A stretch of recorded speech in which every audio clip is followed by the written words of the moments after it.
is CGTN, China Global Television Network.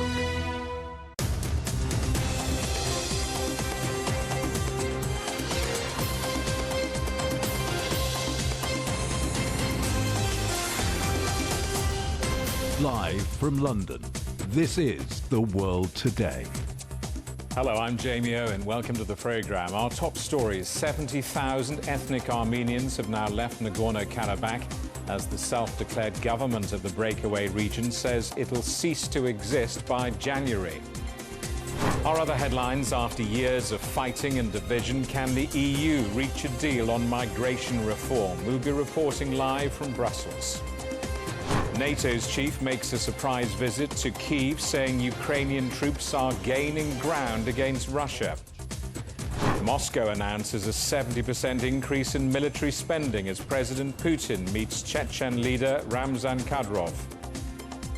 And in the fast lane, Jessica Hawkins, the first female Formula One test driver in 5 years.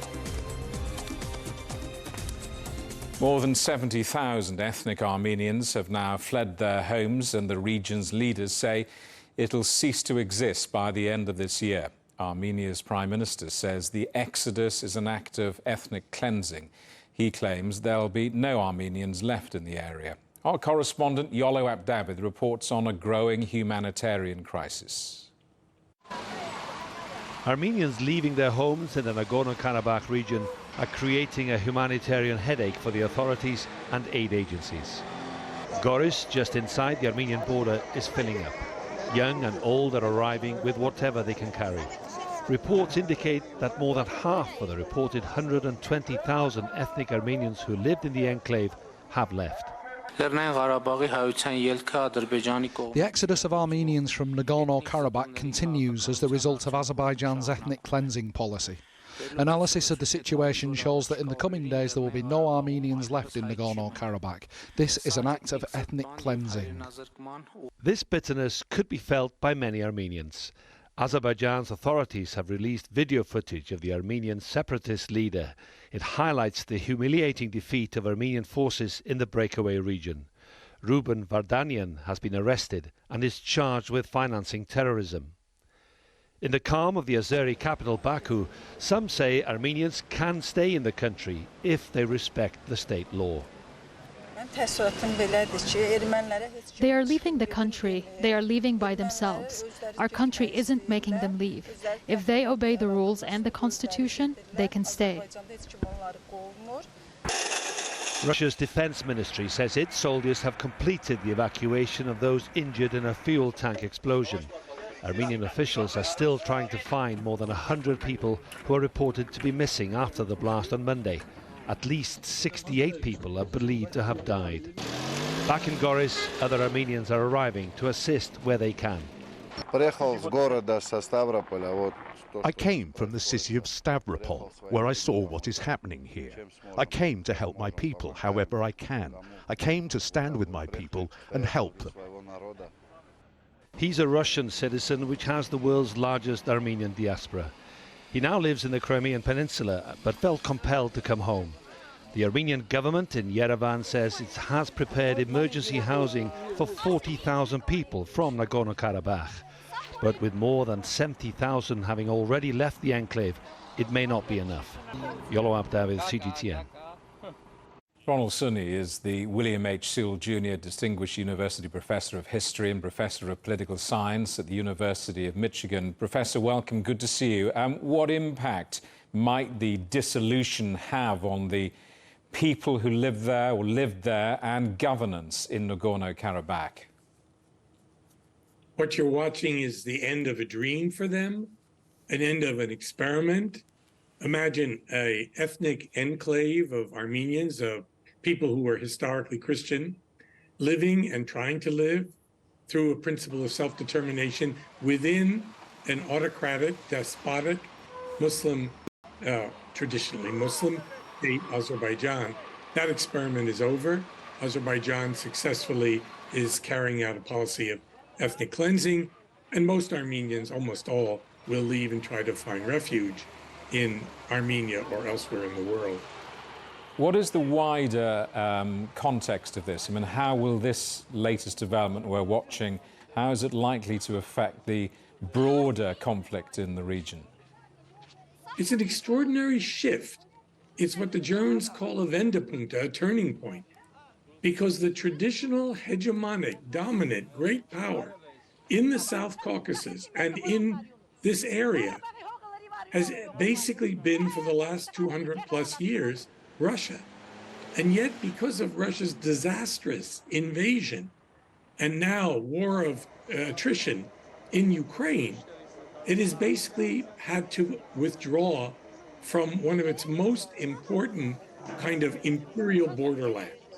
That is the South Caucasus. The Russians did nothing to protect the Armenians during the war in 2020 when the Azerbaijanis defeated the Armenians of Karabakh in Armenia. And again, they did nothing on September 19th when Baku carried out a short one-day blitzkrieg that basically annihilated the defense forces of Karabakh. So this is a major shift.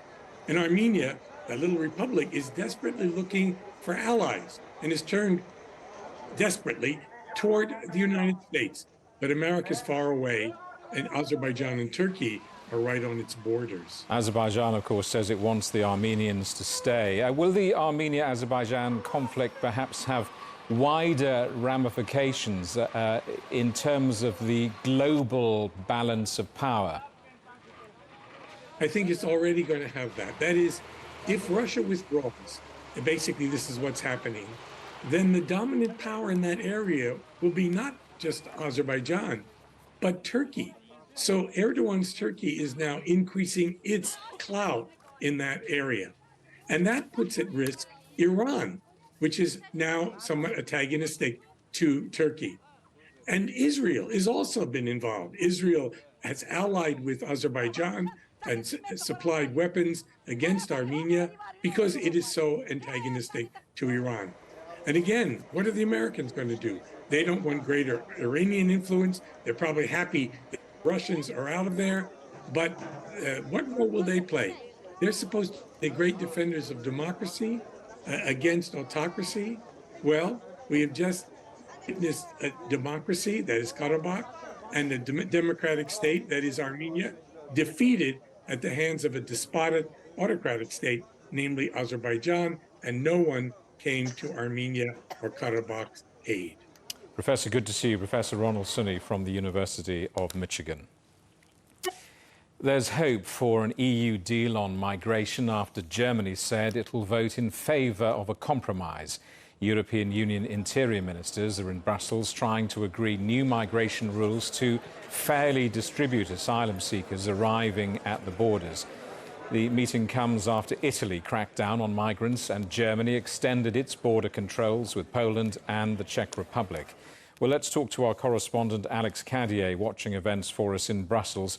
Alex, the pressure on to break the deadlock of EU migration reform.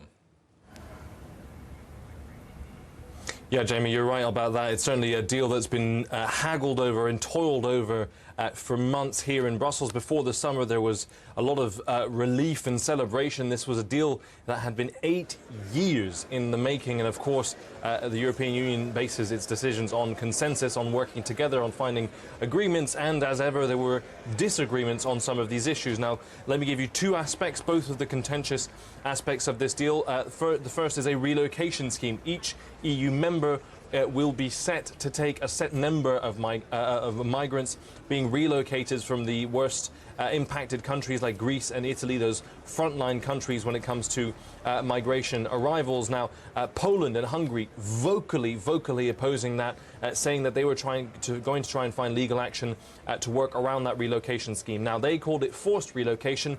The EU says, well, you've got the option to pay into a solidarity fund. If you don't want to accept migrants, you can pay in so other people can. That is one aspect. Another aspect is under the new laws, border agencies will now be able to hold migrants in detention centres for up to 40 weeks while they're processing their asylum claims. And some of the coalition members in the German government there having an opposition to that because it was too stringent, too harsh, and not respecting human rights. That was the problem we had.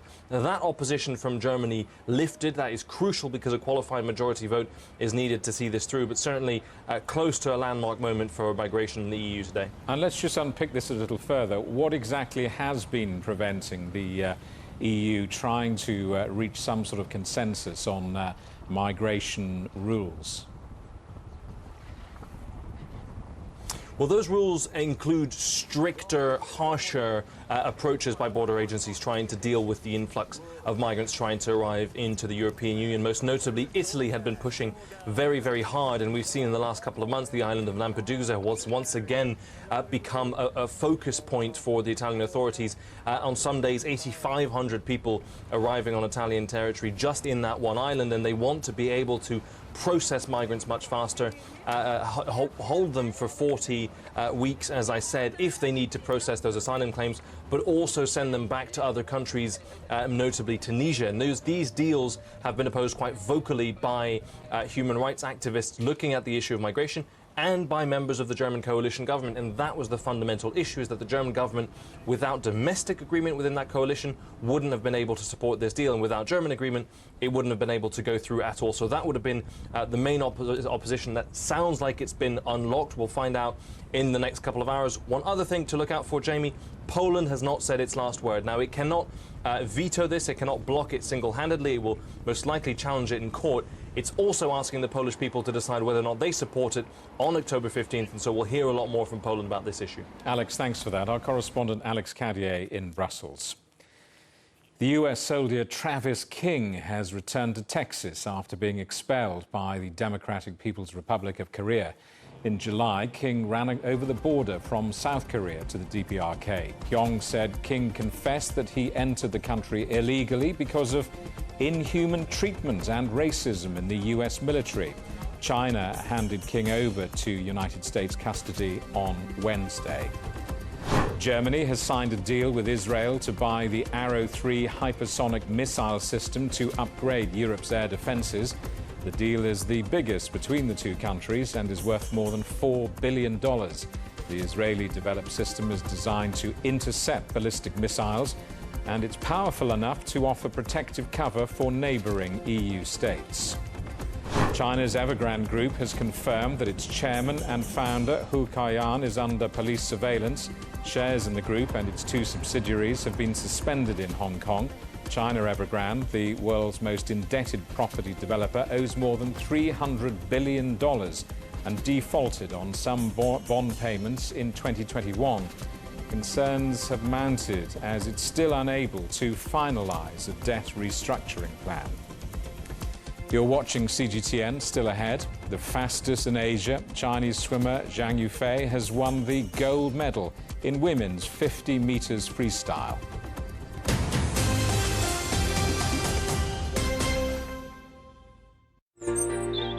Ever wondered what's the difference between a bear and a bull market? Where are the cash cows? And who are the lame ducks? And what exactly are black swans? Grey rhinos? And unicorn companies? Make sense of it all with Global Business, only on CGTN.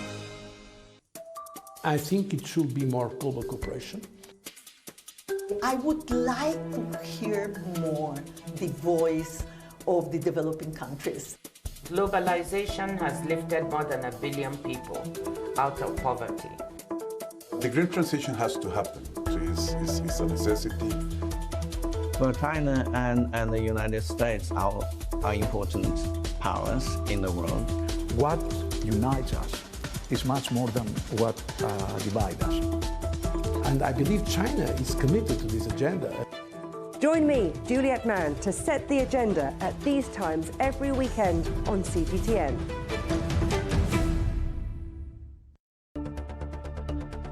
Events have consequences. Words create impact. One more offensive in a long line of battles that's been ongoing for more... Just got to be careful here with some gunshots. Excuse us. The world today matters for your world tomorrow. The number of casualties is growing quickly. way. This is one of the hardest hit towns in the region. The World Today, every day on CGTN.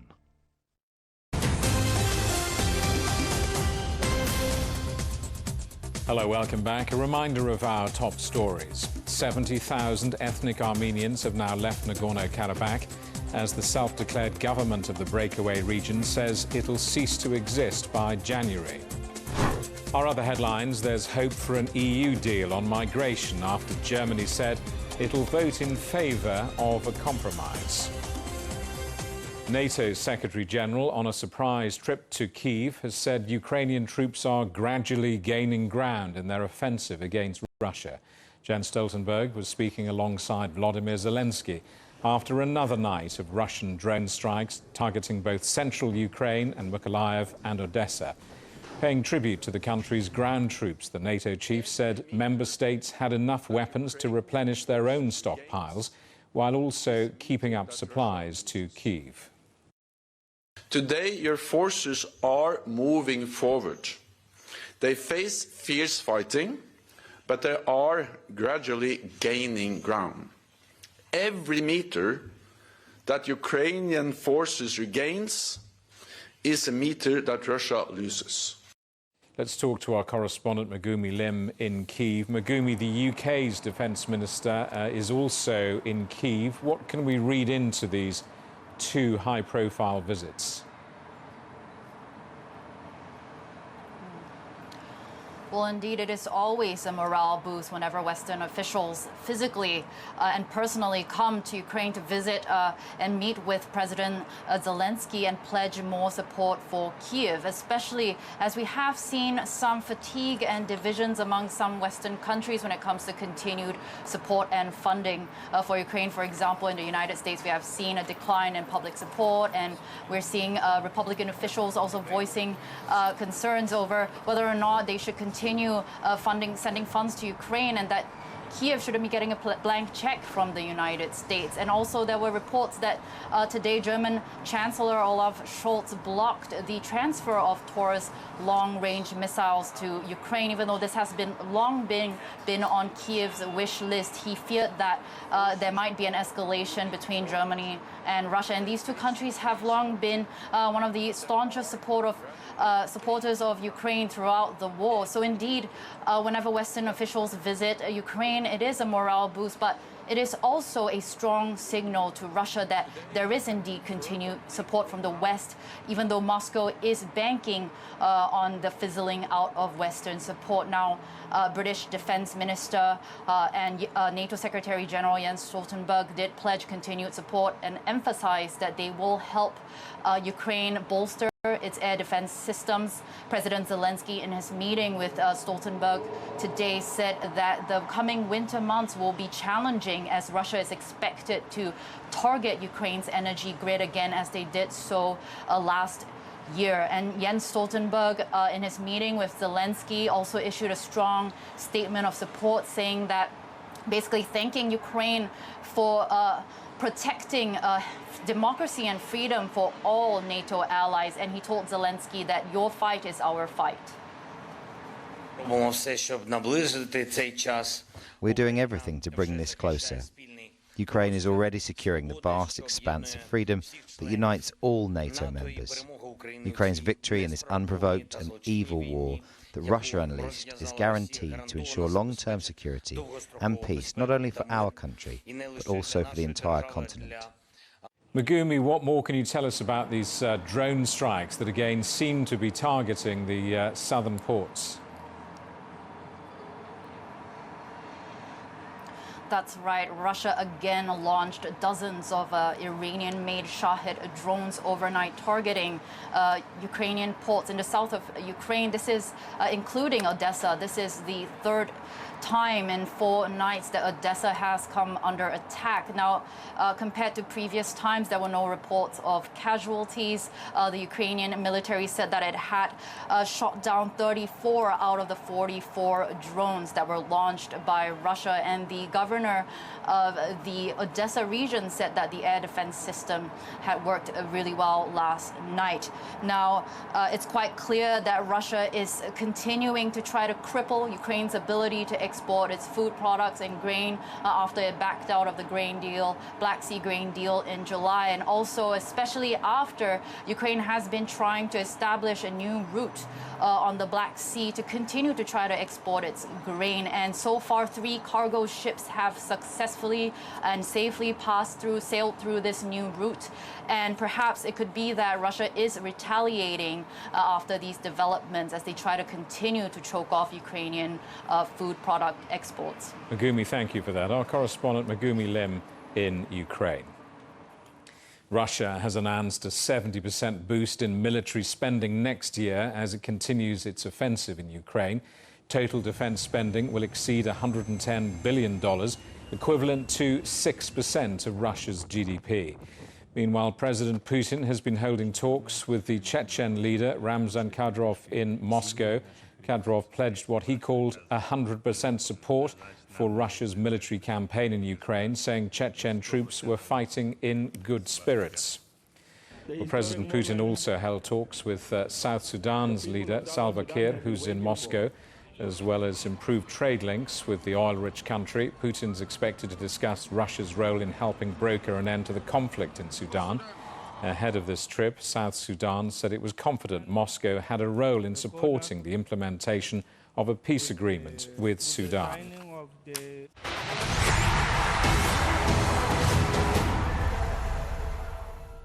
The Chinese swimmer Zhang Yufei has won the gold medal in the women's 50-metre freestyle at the Asian Games in Hangzhou. She broke the Asian Games record, finishing in 24.26 seconds. Silver goes to Siobhan Hockey from Hong Kong, who touched the finish line just 0.08 seconds behind Zhang. And Chung Yijia from the Chinese mainland won the bronze in 24.6 seconds. Meanwhile, in esports, a long-awaited battle between the two League of Legends powerhouses saw China lose to South Korea 2-0 in the semi-finals. South Korea's win sends them into Friday's gold medal contest against Chinese Taipei, while China will face Vietnam in the third-place contest in hopes of earning a bronze. The former British karting champion Jessica Hawkins has become the first woman to test a Formula One car in 5 years. Aston Martin said Hawkins tested one of their cars at the famous Hungarian circuit in Budapest. The 28-year-old driver also serves as the ambassador for the team. Before Hawkins, the last woman to test a Formula One car had been Colombia's Tatiana Calderon in 2018. I asked her what it was like driving for Formula One on that famous circuit. Something I'm going to hold very close to my heart forever. And yeah, I look forward to maybe driving it again. It's the complete antithesis of how the rest of us drive our cars, isn't it? I mean, all of us chug around driving at low speed, stopping and starting. I mean, this is the complete opposite. You just drive like hell. As fast as you can, as fast as the car will go, as fast as you're willing to push it. That's what racing is about. It's about speed, adrenaline. I guess that's why I fell in love with it so much. Back all those 20 years ago when I first started. I still love it as much now as the day I first started. So I absolutely love it. How did you get into it? I first started because I was a very sporty kid, never particularly academic, but I did excel at sports. And I was playing golf with my dad one day and I spotted a kart circuit in the distance and I basically just begged him to let me have a go. And that's how it started. I won a championship in my first year. We didn't really have any idea what we were doing, so we just followed the advice of others and the natural progression, I guess. And here I am, having driven a Formula One car. 8-year-old Jessica would be very, very proud. And she probably wouldn't believe you if you told her. The competition between drivers and teams is frighteningly fearsome, isn't it?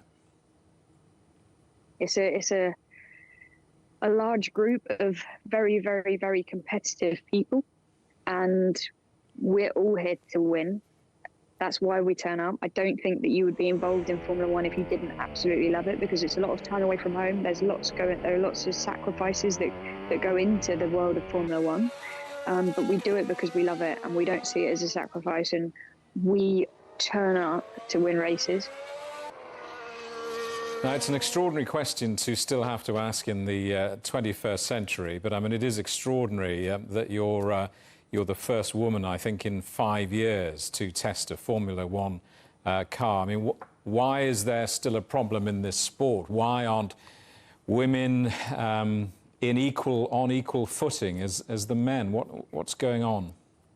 I honestly think that it's a lot to do with a numbers game, and because there are so many less women drivers racing, that of course we're not going to see a woman in Formula One. But what I can say is that over the last few years, we've seen a massive, massive increase in females starting at grassroots level and in junior formulas. There are so many more now than what there were when I first started. So yes, we're a lot further forward than what we were, but we still need to make progress. And I hope that this inspires some young females to push forward and know that motorsport is accessible to them as well.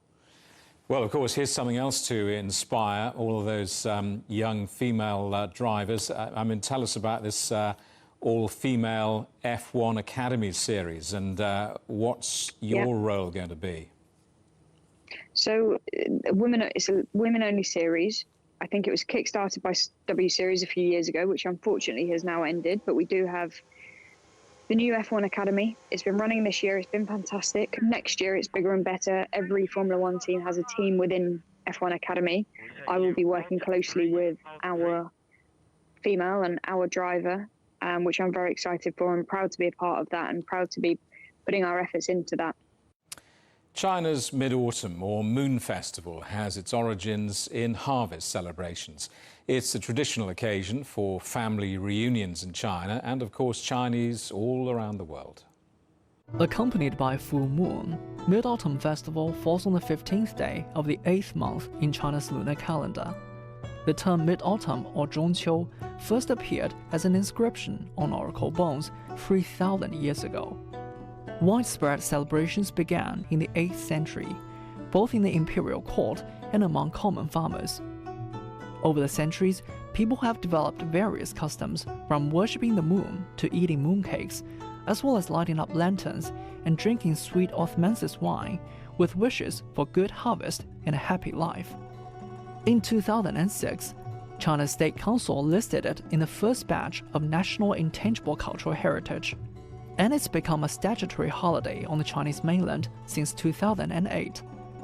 The full moon is considered a symbol of reunion, and for those who are away from their hometown, it's a perfect reminder to reconnect with loved ones. The headlines again. 70,000 ethnic Armenians have now left Nagorno-Karabakh as the self-declared government of the breakaway region says it'll cease to exist by January. Our other headlines: there's hope for an EU deal on migration after Germany said it'll vote in favour of a compromise. And NATO's chief makes a surprise visit to Kyiv, saying Ukrainian troops are gaining ground against Russia. And that is the world today. Thank you for watching. There's more news on CGTN Europe's channel, on the Telegram app, or scan the QR code on the screen to get stories and updates sent direct to your phone. We're back with more news at the top of this hour. Coming up next, it's World Insight.